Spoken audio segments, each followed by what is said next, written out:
بسم اللہ الرحمن الرحیم۔ ملفوظات حضرت مسیح موعود 4 نومبر 1905 لیکچر لدھیانہ۔ حضرت اقدس علیہ السلام نے فرمایا، یاد رکھو خدا تعالیٰ کے نشانات کو بدوں کسی سند کے رد کرنا دانشمندی نہیں، اور نہ اس کا انجام کبھی بابرکت ہوا ہے۔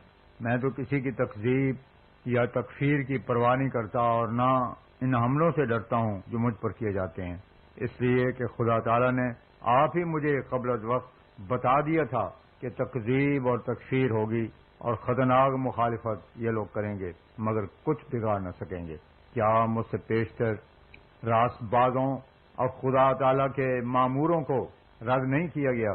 حضرت موسیٰ علیہ السلام پر فرعون اور فرعونیوں نے، حضرت مسیح علیہ السلام پر فقیوں نے، حضرت صلی اللہ علیہ وسلم پر مشرکین مکہ نے کیا کیا حملے نہیں کیے، مگر ان حملوں کا انجام کیا ہوا؟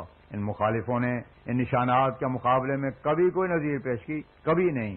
نظیر پیش کرنے سے تو ہمیشہ عاجز رہے، زبانیں چلتی رہیں، اس لیے وہ کذاب کہتے رہے۔ اسی طرح پر یہاں بھی جب عاجز آ گئے تو اور تو کچھ پیش نہ گئی، دجال کذاب کہہ دیا، مگر ان کے منہ کی پھونکوں سے کیا یہ خدا تعالیٰ کے نور کو بجھا دیں گے؟ کبھی نہیں بجھا سکتے۔ واللہ متم نورہ ولو کرہ الکافرون، الصف آیت 9۔ دوسرے خوارق اور نشانات کو لوگ جو بزنی کا مادہ اپنے اندر رکھتے ہیں کہہ دیتے ہیں کہ شاید دست بازی ہو، مگر پیشگوئی میں انہیں کوئی عذر اور باقی نہیں رہتا۔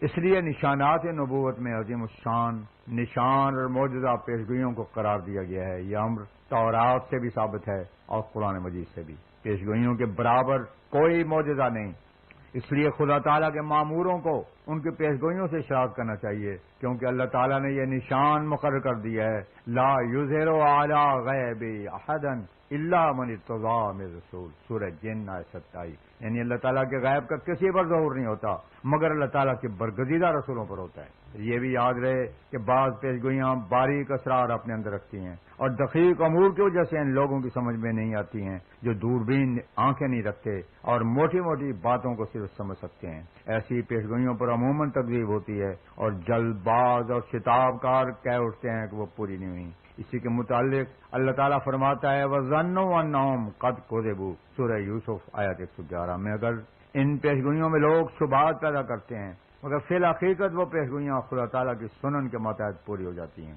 تاہم اگر وہ سمجھ میں نہ بھی آئیں تو مومن اور خدا طرف سے انسان کا کام یہ ہونا چاہیے کہ وہ ان پیشگوئیوں پر نظر کرے جن میں دقائق نہیں، یعنی جو موٹی موٹی پیشگوئیاں ہیں، پھر دیکھے کہ وہ کس قدر تعداد میں پوری ہو چکی ہیں۔ یوں ہی منہ سے انکار کر دینا تقویٰ کے خلاف ہے۔ دیانت اور خدا ترسی سے ان پیشگوئیوں کو دیکھنا چاہیے جو پوری ہو چکی ہیں، مگر جلد بازوں کا منہ کون بند کرے؟ اس قسم کے امور مجھے ہی پیش نہیں آئے، حضرت موسیٰ، حضرت عیسیٰ اور حضرت صلی اللہ علیہ وسلم کو بھی پیش آئے۔ پھر اگر یہ امر مجھے بھی پیش آوے تو تعجب نہیں، بلکہ ضرور تھا کہ ایسا ہوتا، کیونکہ سنت اللہ یہی تھی۔ میں کہتا ہوں کہ مومن کے لیے تو ایک شہادت بھی کافی ہے، اسی سے اس کا دل کام جاتا ہے، مگر یہاں تو ایک نہیں صدہا نشان موجود ہیں، بلکہ میں دعویٰ سے کہتا ہوں کہ اس قدر ہیں کہ میں انہیں گن نہیں سکتا۔ یہ شہادت تھوڑی نہیں کہ دلوں کو فتح کر لے گا، مکذبوں کو موافق بنا لے گا۔ اگر کہ خدا تعالیٰ کا خوف کرے اور دل میں دیانت اور دور اندیشی سے سوچے تو اسے بے اختیار ہو کر ماننا پڑے گا کہ یہ خدا کی طرف سے ہیں۔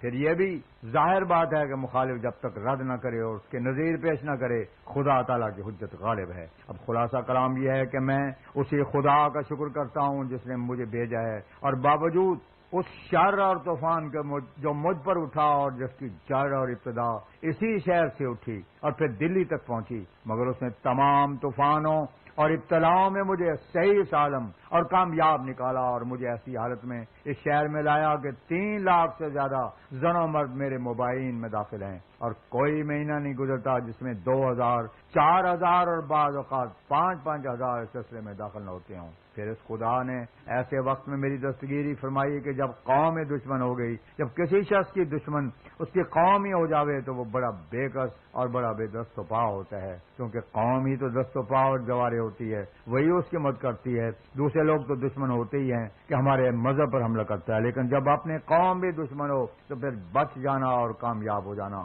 معمولی بات نہیں، بلکہ یہ ایک زبردست نشان ہے۔ میں نہایت افسوس اور درد دل سے یہ بات کہتا ہوں کہ قوم نے میری مخالفت میں نہ صرف جلدی کی بلکہ بہت ہی بے دردی بھی کی۔ صرف ایک مسئلہ وفات مسیح کا اختلاف تھا جس کو میں قرآن کریم اور حضرت صلی اللہ علیہ وسلم کی سنت، صحابہ کے اجماع اور عقلی دلائل اور کتب سابقہ سے ثابت کرتا تھا اور کرتا ہوں، اور حنفی مذہب کے موافق نص، حدیث، قیاس، دلائل شریعہ میرے ساتھ تھیں، مگر ان لوگوں نے قبل اس کے کہ وہ پورے طور پر مجھ سے پوچھ لیتے اور میرے دلائل کو سن لیتے، اس مسئلے کی مخالفت میں یہاں تک غلو کیا کہ مجھے کافر ٹھہرایا گیا اور اس کے ساتھ اور جو بھی چاہا کہا اور میرے ذمہ لگایا۔ دیانت ایک ہوکاری تقوی کا تقاضا یہ تھا کہ پہلے مجھ سے پوچھ لیتے۔ اگر میں قال اللہ اور قال رسول سے تجاوز کرتا تو پھر بے شک انہیں اختیار اور حق تھا کہ وہ مجھے جو چاہتے کہتے، دجال، کذاب وغیرہ، لیکن جبکہ میں ابتدا سے بیان کرتا آیا ہوں کہ میں قرآن کریم اور حضرت صلی اللہ علیہ وسلم کی پیروی سے ذرا ادھر ادھر ہونا بے ایمانی سمجھتا ہوں۔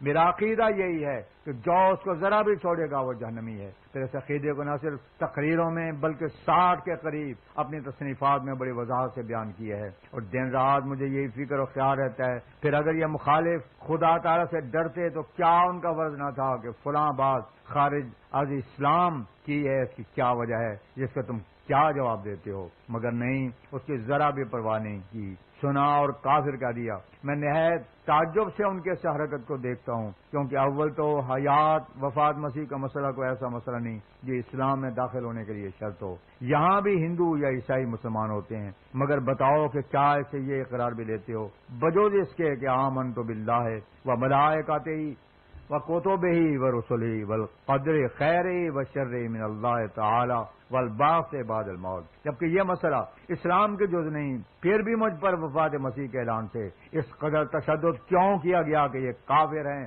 دجال ہیں، ان کو مسلمانوں کے قبرستان میں دفن نہ کیا جاوے، ان کے مال لوٹ لینے جائز ہیں اور ان کی عورتوں کو بغیر نکاح گھر میں رکھ لینا درست ہے، ان کو قتل کر دینا ثواب کا کام ہے، وغیرہ وغیرہ۔ ایک تو وہ زمانہ تھا کہ یہی مولوی شور مچاتے تھے کہ اگر 99 وجوہ کفر کے ہوں اور ایک وجہ اسلام کی ہو تب بھی کفر کا فتویٰ نہ دینا چاہیے، اس کو مسلمان ہی کہو۔ مگر اب کیا ہو گیا؟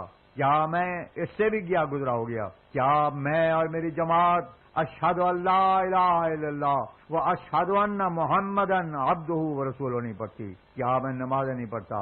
یہ میرے مرید نہیں پڑھتے؟ کیا ہم رمضان کے روزے نہیں رکھتے؟ اور کیا ہم ان تمام عقائد کے پابند نہیں جو حضرت صلی اللہ علیہ وسلم نے اسلام کی صورت میں تلقین کیے ہیں؟ میں سچ کہتا ہوں اور خدا تعالیٰ کی قسم کھا کر کہتا ہوں کہ میں اور میری جماعت مسلمان ہے، اور وہ حضرت صلی اللہ علیہ وسلم اور قرآن کریم پر اسی طرح ایمان لاتی ہے جس طرح پر ایک سچے مسلمان کو ایمان لانا چاہیے۔ میں ایک ذرہ بھی اسلام سے باہر قدم رکھنا ہلاکت کا موجب یقین کرتا ہوں، اور میرا یہی مذہب ہے کہ جس قدر فیوز اور برکات کوئی شخص حاصل کر سکتا ہے اور جس قدر تقرب اللہ پا سکتا ہے وہ صرف اور صرف حضرت صلی اللہ علیہ وسلم کی سچی اطاعت اور کامل محبت سے پا سکتا ہے، ورنہ نہیں۔ آپ کے ثواب کوئی راہ نیکی کی نہیں ہے۔ ہاں یہ بھی سچ ہے کہ میں ہرگز یقین نہیں کرتا کہ مسیح علیہ السلام اسی جسم کے ساتھ زندہ آسمان پر گئے ہوں اور اب تک زندہ قائم ہوں، اس لیے کہ اس مسئلے کو مان کر حضرت صلی اللہ علیہ وسلم کی سخت توہین اور بے حرمتی ہوتی ہے۔ میں ایک لحظے کے لیے اس حجب کو گوارا نہیں کر سکتا۔ سب کو معلوم ہے کہ حضرت صلی اللہ علیہ وسلم نے 63 سال کی عمر میں وفات پائی اور مدینہ طیبہ میں آپ کا روضہ موجود ہے۔ ہر سال وہاں ہزاروں لاکھوں حاجی بھی جاتے ہیں۔ اب اگر مسیح علیہ السلام کی نسبت موت کا یقین کرنا یا موت کو ان کی طرف منسوب کرنا بے ادبی ہے تو پھر میں کہتا ہوں کہ حضرت صلی اللہ علیہ وسلم کی نسبت یہ گستاخی اور بے ادبی کیوں یقین کر لی جاتی ہے؟ مگر تم بڑی خوشی سے کہہ دیتے ہو کہ آپ نے وفات پائی۔ مولود خان بڑی خوش چلانی سے واقعات وفات کو ذکر کرتے ہیں، اور کفار کے مقابلہ میں بھی تم بڑی کشادہ پیشانی سے تسلیم کر لیتے ہو کہ آپ نے وفات پائی۔ پھر میں نہیں سمجھتا کہ حضرت عیسیٰ علیہ السلام کی وفات پر کیا پتھر پڑتا ہے کہ نیلی پیلی آنکھیں کر لیتے ہو۔ ہمیں بھی رنج نہ ہوتا اگر تم حضرت صلی اللہ علیہ وسلم کی نسبت وفات کا لفظ سن کر ایسے آنسو بہاتے، مگر افسوس تو یہ ہے کہ خاتم النبیین اور سرور دو عالم کی نسبت تو تم بڑی خوشی سے موت تسلیم کر لو، اور اس شخص کی نسبت جو اپنے آپ کو حضرت صلی اللہ علیہ وسلم کی جوتی کا تسمہ کھولنے کے بھی قابل نہیں بتاتا، اور اس شخص کے نسبت جو اپنے آپ کو حضرت صلی اللہ علیہ وسلم کی جوتی کا تسمہ کھولنے کے بھی قابل نہیں بتاتا، زندہ یقین کرتے ہو، اور اس کی نسبت موت کا لفظ منہ سے نکالا اور تمہیں غضب آ جاتا ہے۔ اگر حضرت صلی اللہ علیہ وسلم اب تک زندہ رہتے تو حرج نہ تھا، اس لیے کہ آپ عظیم الشان ہدایت لے کر آئے تھے جس کے نظیر دنیا میں نہیں پائی جاتی، اور آپ نے وہ عملی حالتیں دکھائیں کہ آدم سے لے کر اس وقت تک کوئی ان کا نمونہ اور نظیر پیش نہیں کر سکتا۔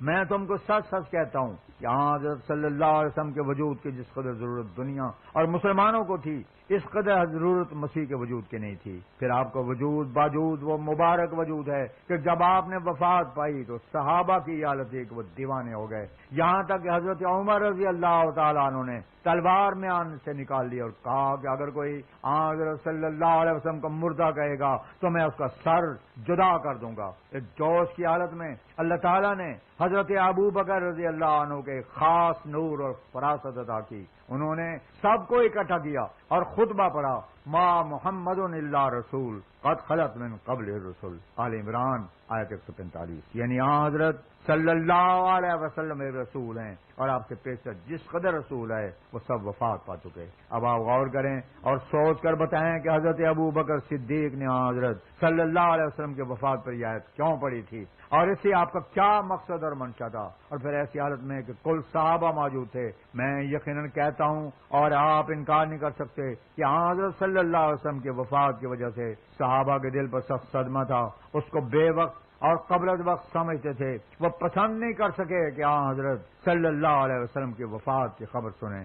ایسی حالت اور صورت میں حضرت عمر رضی اللہ تعالی عنہ جیسا جو قدر صحابی جوش کی حالت میں ہو، ان کا غصہ فرو نہیں ہو سکتا بجوز اس کے کہ یہ آیت ان کی تسلی کا موجب ہوتی۔ اگر انہیں یہ معلوم ہوتا یا یہ یقین ہوتا کہ حضرت عیسیٰ علیہ السلام زندہ ہیں تو وہ زندہ ہی مر جاتے۔ وہ تو حضرت صلی اللہ علیہ وسلم کے اشاق تھے اور آپ کی حیات کے سوا کسی اور کی حیات کو گوارا ہی نہیں کر سکتے تھے، پھر کیوں کر اپنی آنکھوں کے سامنے آپ کو وفات یافتہ دیکھتے اور مسیح کو زندہ یقین کرتے۔ یعنی جب حضرت ابو بکر نے خطبہ پڑھا تو ان کا جوش فرو ہو گیا۔ اس وقت صحابہ مدینہ کی گلیوں میں یہ آیت پڑھتے پھرتے تھے اور وہ سمجھتے تھے کہ گویا یہ آیت آج ہی اتری ہے۔ اس وقت حسان بن ثابت نے ایک مرثیہ لکھا جس میں انہوں نے کہا کنت السواد للناظری فعمی علی الناظر من شاء بعدک فلیمت فعلیک کنت حاضر، کیونکہ مذکورہ بالا آیت نے بتا دیا تھا کہ سب مر گئے، سری حسان نے بھی کہہ دیا